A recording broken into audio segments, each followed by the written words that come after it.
संविधान बदलने की बात हो रही है। प्रधानमंत्री के आर्थिक सलाहकार ने उन्होंने एक लेख लिखकर कहा है कि संविधान में बहुत गड़बड़ियां हैं। देखो भाई, वो संविधान भी बदलेंगे, संविधान के आर्टिकल भी बदलेंगे, संविधान की धारा भी बदलेंगे, संविधान के जितने भी विधेयक हैं उनको भी बदलेंगे। क्यों? कि गवर्नमेंट उनकी है, विधायिका उनकी है, मेंबर ऑफ पार्लियामेंटों का 2/3 बहुमत उनका है। वो जो कुछ भी अंड बंड कहें वो सब कुछ करेंगे। लेकिन अब क्या है कि ये जो 135, 136 जो गले में पट्टा बांध के बैठे हैं वो कुछ नहीं बोल रहे। जब सीट से चुन के जाते हैं वो कुछ भी नहीं बोल रहे हैं। अब भैया 2024 में यदि इन लोगों को विधायिका से बाहर निकालना है, पार्लियामेंट से बाहर निकालना है, तो सारे लोगों को बीजेपी के खिलाफ एक जगह इकट्ठा होकर संगठन बनाकर इस देश को बचाना होगा। सर, मोदी जी तो खुद पिछड़े हैं और क्या कह रहे हैं? और संविधान, वो पिछड़े नहीं है, वो आंकड़ों से भी ज्यादा आंकड़े हैं। ये संविधान बदलेगा तो तुमको मालूम है कि ये जो यहाँ पर 85% लोग हैं, इनके पीछे झाड़ू और आगे हाड़ी हो जाएगी। संविधान बदलेगा तो उससे कोई अनुसूचित जाति को नुकसान नहीं पहुंचेगा। उससे नुकसान यहाँ के मुसलमान को पहुंचेगा, यहाँ के ईसाई को पहुंचेगा, यहाँ के पारसी को पहुंचेगा, यहाँ के जैन को पहुंचेगा, यहाँ के सिख को पहुंचेगा, यहाँ के बौद्ध को पहुंचेगा, यहाँ के अम्बेडकरवादी को पहुंचेगा और यहाँ के तमाम जो शेड्यूल कास्ट के लोग हैं उनको पहुंचेगा। ओबीसी तो मालामाल हो जाएगा। ओबीसी तो मालामाल क्या, उसके पास अभी सोच ही नहीं है। ओबीसी ही तो ब्राह्मणवाद की लाश को ढो रहा है, ओबीसी और मनुवाद की लाश को ढो रहा है। आप देख लेंगे 99% जो जुल्म होता है वो कौन करता है? गुर्जर करता है, जाट करता है, यादव करता है। ये ओबीसी को जानना चाहिए कि दलित समाज और बहुजन समाज तुम्हारा भाई है और वो ब्राह्मण और मनुवादी लोग तुमको लड़ाना चाहते हैं। और इनकी औकात तो ओबीसी की जब मालूम पड़ गई कि सबसे पहले ओबीसी के लोगों ने राम मंदिर बनाने के लिए चंदा दिया, पैसा दिया, धन दिया, समय दिया, सब कुछ दिया, लेकिन देखा कि न्यास में एक भी ओबीसी का आदमी नहीं। मंदिर का जब पूजा होगी तो एक भी आदमी को बुलाया नहीं। भूमि पूजन हुआ, एक भी आदमी को बुलाया नहीं। निर्माण कमेटी बनाई, एक भी आदमी को बुलाया नहीं। तो कहने का मतलब यह है कि ओबीसी जो पढ़ा लिखा है वो अब जान रहा है कि हमारा कहां पर सबसे ज्यादा हमारा शोषण हो रहा है। जब मंडल आयोग लागू हुआ तो किसी व्यक्ति ने, मुसलमान ने, ईसाई ने, सिख ने विरोध नहीं किया, दलित ने विरोध नहीं किया, और इनका विरोध किया तो सबसे ज्यादा ब्राह्मण ने किया। छात्राओं पर झगड़े हुए, हिंदू एकजुट हो रहा है। भट्टे जी लूह में नहीं देखे, मेवात में हिंदू एकजुट नहीं है, इसलिए मुसलमानों पर आरोप है कि हमला कर दिया।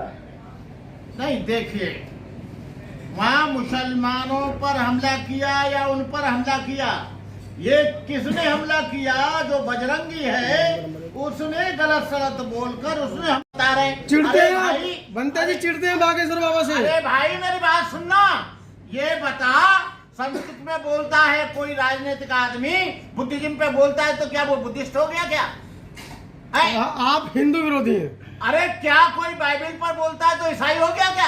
बनते जी, अभी आपने कहा कि ये जो 131 parliament members of parliament SC/ST जो बैठे हैं, इनके गले में पट्टे पड़े हुए हैं। आप पूरे देश का भ्रमण करते हैं, क्या 2-4 नाम आप ऐसे बता सकते हैं जिनको अम्बेडकरवादी आपकी नजर में, जिनको चुन करके पार्लियामेंट में भेजा जाए? हाँ, मेरी नजर में हैं ऐसे लोग। ये सबसे पहले बहुत दिन से 30-40 साल से काम कर रहे हैं हमारे KP चौधरी। ऐसे लोगों को भेजा जाए, AR जोशी को भेजा जाए, ओम प्रकाश को उसको भेजा जाए, बनते करुणाकर को भेजा जाए और तुमको भेजा जाए, नागपाल को भेजा जाए। जो बोलने वाले लोग हैं, जो चुप्पा साधे हुए हैं, जो भीगी बिल्ली बैठे हुए हैं, ऐसे लोगों को कोई भेजने की पार्लियामेंट में जरूरत नहीं है। बुद्धिज्म को बढ़ा रहा है आरएसएस। आरएसएस सबसे बड़ा राष्ट्रवादी संगठन है भंते जी, बहुत बढ़ा रहा है बुद्धिज्म। जगन्नाथपुरी का मंदिर हमारा, उस पर कब्जा करे बैठा है। बुद्ध गया का मंदिर हमारा, उसमें शिवलिंग लगा दिया है। बड़ा बहुत कब्जा कर रहा है। और साकेत जो है अयोध्या में, वो पूरी की पूरी हमारी बौद्धों की जमीन है, उस पर कब्जा करे बैठा है। और आप कह रहे हैं बुद्धिज्म बढ़ा रहा है। बुद्धिज्म कब बढ़ता है? जब मोदी जी जापान जाते हैं। बुद्धिज्म कब बढ़ता है? जब वो बर्मा जाते हैं, थाईलैंड जाते हैं, सिंगापुर जाते हैं, और वो जो है जाते हैं कहां पर? ये श्रीलंका। तो मेरी बात सुनो ना। मुकेश अंबानी के पत्नी ने कह दिया अरे पत्नी बुद्ध की धरती से आए, ये विदेशों में जाते हैं तो बौद्ध धर्म के लोगों से, बुद्धिस्ट कंट्रियों से धन लेने के लिए कहते हैं हम बुद्धिस्ट कंट्री से आए, और यहाँ आते हैं तो बुद्धिस्टों पर जुल्म करते हैं, बुद्धिस्टों का झंडा नहीं फहराने देते, बुद्धिस्टों को चलने नहीं देते, बुद्धिस्टों के कदम कदम पे विरोध करते हैं, बुद्धिस्टों के बौद्ध भिक्षुओं पर हमले करते हैं, बुद्ध भिक्षुओं के बिहारों पर। अभी एक बिहार में मध्य प्रदेश में। किस पार्टी से हैं? कहाँ से पैसा आता है आपको फंडिंग? मेरा पैसा, मेरे करोड़ों लोग हैं जो पूरे देश में मुझे जानते हैं, वो मुझे 1-1 रुपया देते हैं। मेरे पास करोड़ों रुपया आता है। 2024 में क्या होगा, इंडिया की NDA? India, my love India, my love in India. India आएगी और इंडिया इसको पछाड़ेगी। और इंडिया में आने वाले समय में ये जितने भी छोटे छोटे संगठन हैं, चाहे बहुजन समाज के हो, चाहे वो अन्य समाज के हो, आरएलडी हो, सपा हो, अन्य छोटे छोटे दल हो, उन सब लोगों को एक जगह आना है। इंडिया में से प्रधानमंत्री कौन बनेगा बंदे जी? इंडिया में से प्रधानमंत्री कौन बनेगा?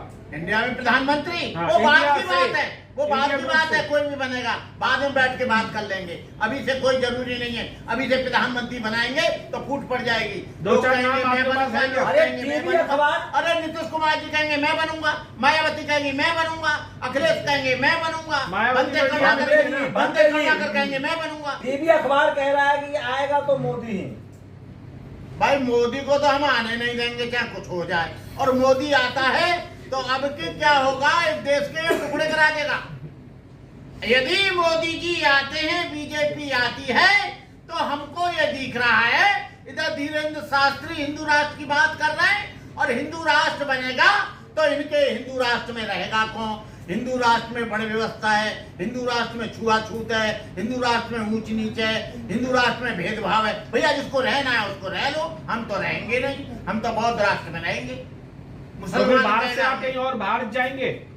अगर ये हिंदू राष्ट्र भारत बनता है तो आप भारत छोड़ के कहीं और जाएंगे? अरे इनके बाप का देश है क्या? इनके बाप ने बनाया क्या? सड़कें इनके बाप ने बनाई? ये जितना भी काम चल रहा है, बिल्डिंगें बन रही, इनके बाप ने बनाई? मंदिर हमने बनाए, ये सड़कें हमने बनाई, रेलगाड़ी हमने बनाई, बसें हमने बनाई, हॉस्पिटल हमने बनाए, कॉलेज हमने बनाए। इनके बाप का है? क्या बात कर रहे हो? ऐसी की तैसी कर देंगे हम। विदेश चले जाओ। अरे बाबा साहब पर इतना जुल्म हुआ तो बाबा साहब तो गए नहीं विदेश। बाबा साहब ने कहा मैं अभी भी भारतीय हूँ, बाद में भी भारतीय रहूंगा। बंदे जी आपके अकेले कहने से क्या ये हो जाएगा कि आपको वो बाहर नहीं भेजेंगे और ये हिंदू राष्ट्र नहीं बनेगा? अरे भाई बाहर भेज देंगे, ये आपके अकेले कहने से हो जाएगा क्या ये? अरे मैं अकेला नहीं हूँ, मैं करोड़ों लोगों की आवाज हूँ। 11 करोड़ लोग मेरे चैनल को, बनते करुणाकर को सुनते हैं। अकेला नहीं हूँ मैं इसको धीरेन्द्र शास्त्री को भी देखूंगा, और जितने भी नंदेश्वर बाबा हैं, कौन से खंडेश्वर बाबा हैं, और जो कुछ झटका वाले बाबा हैं कि लटका वाले बाबा, सबको देखूंगा अकेला। 140 करोड़ की जनसंख्या है भारत की, तो आपके 11 करोड़ आदमी क्या कर लेंगे भारत में? 11 करोड़ नहीं, 1 करोड़ आदमी सब कुछ कर लेगा। और यदि 1 लाख आदमी समर्पित मिल जाए, बलिदान देने वाले 1 लाख आदमी बहुत होते हैं। सिर कटवा देंगे तुम्हारा 50 लाख रुपए देके किसी को भी। तो वो कुछ नहीं करेंगे। चलो होगा। कुछ नहीं करेंगे। धन्यवाद।